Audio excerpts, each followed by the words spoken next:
যে এলাকাটি আপনারা দেখছেন, যে জায়গাটার ছবিটা আপনারা দেখছেন, এটা আমার বাসার পেছনের অংশ, পেছন দিকের এরিয়া।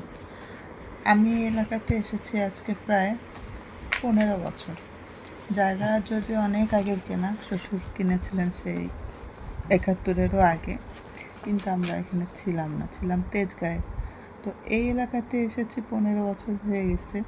তো আমরা যখন এই এলাকাতে এসেছি তখন এই দিকটা পুরোপুরি ছিল ধান ক্ষেত, মানে পুরো গ্রাম।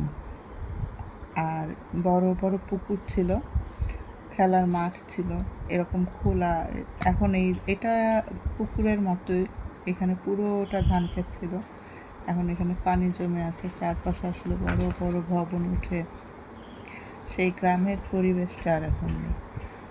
এদিকে যখন আমরা এসেছি তখন দেখা গেছে এই পেছন দিকটাতে মাটির ঘর থেকে শুরু করে, কুয়া থেকে শুরু করে মোটামুটি পুরো গ্রামে একটা যে পরিবেশ থাকে, সম্পূর্ণ গ্রাম ছিল। শীতের সময় প্রচুর পাখি থাকতো, বক থাকতো, তারপরে অতিথি পাখি, আর কাঠঠোকরা পাখিটা এখনও এই এলাকাতে মাঝে মধ্যে দেখা যায়।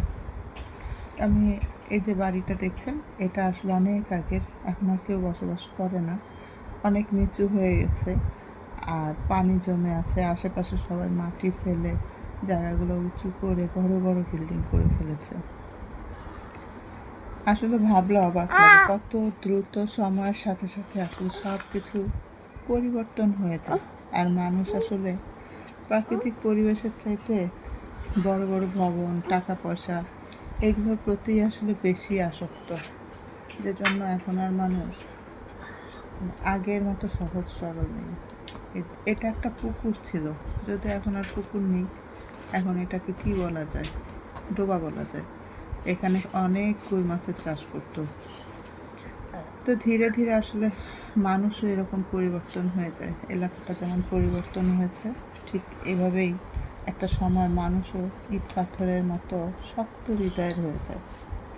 সময়ের সাথে সাথে পরিবেশের সাথে যুদ্ধ করতে করতে একসময় মানুষও এরকম পরিবর্তন হয়ে যায়। সবাই ভালো থাকবেন, ভালো আশেপাশের মানুষগুলোকে ভালো রাখবেন, আর আমার জন্য দোয়া করবেন, আমার ছেলে মেয়েদের জন্য দোয়া করবেন। আসসালামু আলাইকুম।